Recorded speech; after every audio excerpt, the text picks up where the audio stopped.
Wow, Dead by Daylight earlier this week dropped some of its biggest news in years. Huge quality of life changes are coming to Dead by Daylight. And now the dust has settled, I wanted to have a look and talk about it. So, on the Dead by Daylight forums, it is as follows. The Dead by Daylight team announces several roadmap updates and previews a lineup of gameplay changes and quality of life updates and general game health improvements to come. Dead by Daylight will be undergoing a substantial quality of life initiative. Well, that says it all right there, substantial, which should address many long-standing concerns and frustrations our players have been experiencing. The initiatives will take place over the course of 2 phases. The first runs from April to June, while the second runs from July to December. For a full look at what's scheduled, check out the roadmap below. Right, let me make this bigger for you guys so you can see the roadmap fully. Obviously, you can pause the video if you want to go through the key points. However, I'm going to discuss them now anyways. To accommodate for the scope of this initiative, we have decided to delay several of our upcoming releases, including chapters, rifts, event modifiers, and collections. This means there'll be no PTP tomorrow, but rest assured that we did not make this decision lightly. I am totally okay with that. The gameplay comes first, and you know what, guys? We've been wanting a bit of an overhaul for a while. Anti-slugging measures, DC measures. If they're going to fundamentally give some really solid quality of life updates, I'm totally okay with this postponement. Next, it says we feel confident that delaying our upcoming releases to prioritize the quality of life initiative will ultimately make Dead by Daylight stronger than ever. We're always listening to our players, and this has been a long time coming. Well, here's hoping. So let's take a look at exactly what's going on. Surrender state. We've all been waiting for this one. The team has been working on a surrender feature, which should limit player frustration on both sides. To get it right, we first needed to identify the situations where its use would be most appropriate, leading us to 2 scenarios. Well, I'm sure all of us could have told them this a long time ago, but here it is anyway. All remaining survivors have been slugged. Shock. All remaining survivors are bots. Shock. Once these instances occur, players will be able to use the surrender option. Cool. Ending the trial while retaining the blood points they've earned and escaping the disconnect penalty. Now that is interesting. I do wonder though, is this an instant thing? As soon as survivors are slugged, do they instantly have the option of surrendering? I feel like there should be some sort of like countdown, you know? I don't know if you've ever played Bubba and you've been in a crazy scenario where you've managed to down all 4 survivors in one chainsaw. You might be generous enough to pick up a survivor, let them jump off, get up the other survivors and let them regroup, or you might hook them all. But I do wonder, in an extreme scenario, though it may be, is this option to surrender instant? I don't think it should be instant, even if it's like 20 seconds, you know? That beats the 4 minutes of bleeding out. So what else have they got here? Gamma adjustments. Dead by Daylight can get a little dark, not just thematically, and sometimes excessive darkness can hinder playability. We're introducing the ability to adjust gamma settings on all platforms, allowing you to find a sweet spot without sacrificing the intended artistic direction. Yeah, I think that's fair enough. The Go Next prevention, this is interesting then.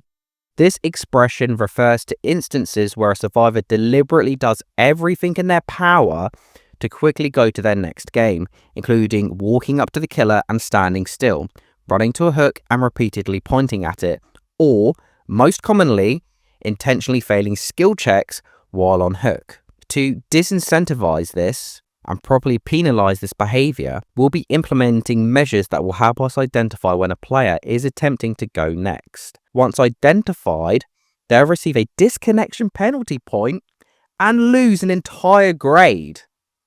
Wow. We'll be keeping a close eye on this system to ensure its accuracy, but we're confident that this will help alleviate the issue.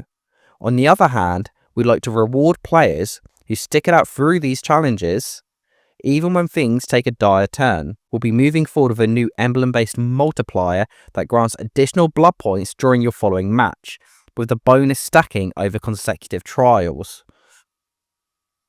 Okay. I think the incentive here is good. It does concern me a little bit because exactly how will the system identify when you're trying to go next? Like, does it apply if you've got a friendly killer and you're farming? You're pointing to a hook, they're sticking you on hook. You're getting off hook, they're sticking you straight back on hook. And what about instances where, let's say, one of your teammates does do this, they intentionally get themselves killed, and all of a sudden you've got 5 gens left with 3 survivors or 2 survivors. I know they're trying to encourage people to stay in the match for these extra blood points here, but nevertheless, there are sometimes instances where it's just better for all parties to get out of that match and get onto the next one. I just hope they can properly introduce this method here without it penalising genuine players or people that are victims of other players' behaviours. This will be one to watch, definitely. Extreme hiding and body blocking prevention. Extreme hiding refers to survivors drawing out an unwinnable match by ignoring their objective and waiting out the clock. Yeah, that is very annoying as a killer. To combat this, we're changing the way the AFK crows operate so they can more accurately identify when a player is deliberately avoiding engagement with their gameplay objective. Once a player receives crows, their location will be immediately revealed to the killer. We'll also be incorporating a feature that allows players to lose collision after receiving a third AFK crow, which should prevent instances of body blocking related griefing. That is huge. That is a fantastic addition. This up here is interesting. Again, it's just how they implement it. Because on the one hand, you don't want to encourage survivors to get straight into a match and immediately gen rush you, right?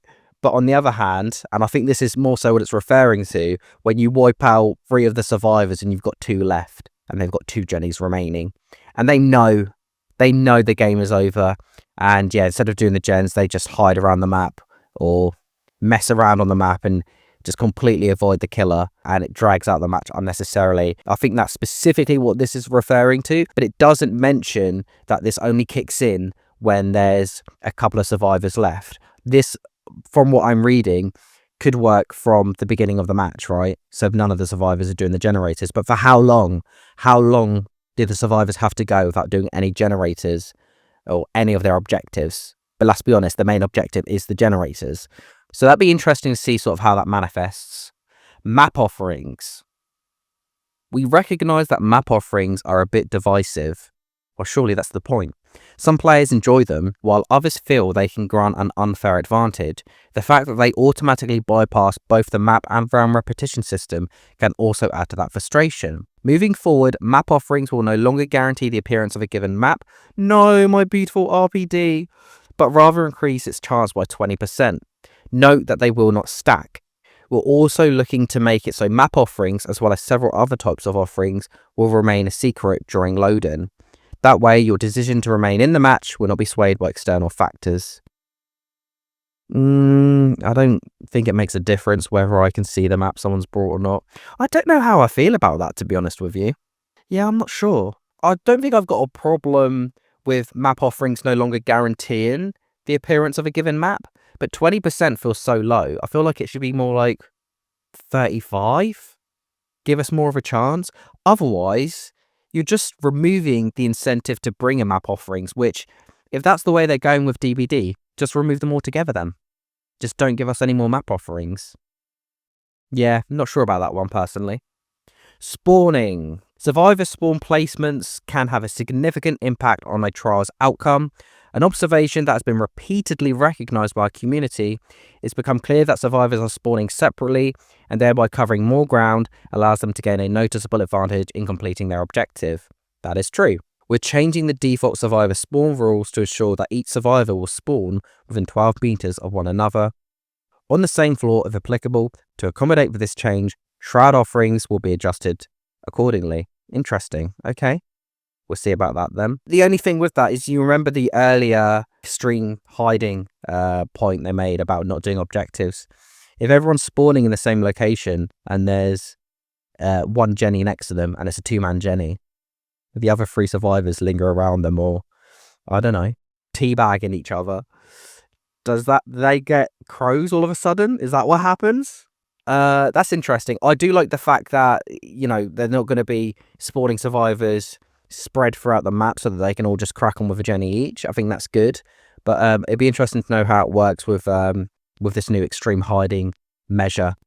Improved AFK bot detection. Players that use AFK bots can be frustrating to have in your trial, no shit. And we're working on improvements to our detection system so that we can quickly identify and penalise them accordingly. Okay. Bulk blood point spending. To speed up general blood web activity, we're adding a button that will allow you to spend blood points in bulk. Hallelujah. That is gonna be freaking amazing. I'm terrible. I can end up stacking over 2 million blood points. And that's when I'm forced to use them, obviously. And Jesus Christ, I'm just sort of sat on my laptop clicking A button on my controller repeatedly because I just can't bring myself to stare at my screen while doing it. It just takes so freaking long, man. This has been necessary for years. I'm glad it's finally happening. Quest system. Previously announced last year, the quest system is part of a larger update to the archives and rifts, so expect more information in an article specifically dedicated to that. For now, know that we will be reworking the challenge system as well as daily rituals to reduce the grind, make it easier to earn rewards, and increase the overall level of fun. Well, here's hoping, guys. Perk loadouts and preview after a successful round of A/B testing will be allowing players to see their own perk loadouts while in a lobby. What does that mean? Their own perk loadouts while in a lobby. You can do that anyway, no? As well as adding additional perk loadout slots. Okay, yeah, I'll be honest, guys, I'm not sure what that means. I mean, if you're watching this, maybe you can tell me in the comments.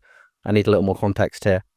To finish off, we believe that these changes will be an overall benefit to Dead by Daylight's health, further establishing a positive gaming environment for all our players. We'd also like to thank you for your patience and understanding during this time. We'll be back at our anniversary broadcast in May to recap part 1 and provide deeper insight into part 2 of our roadmap. So keep an eye out for that announcement. In the meantime, we're looking forward to hearing your thoughts and feedback. Thanks for spending time in the fog. The Dead by Daylight team.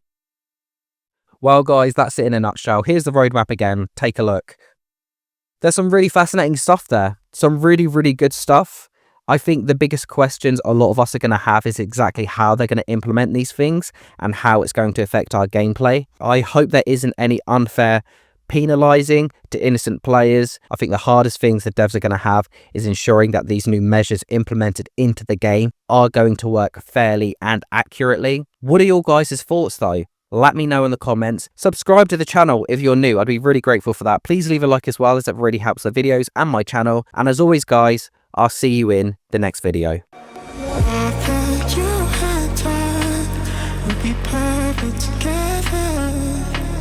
But you hurt me so much that I had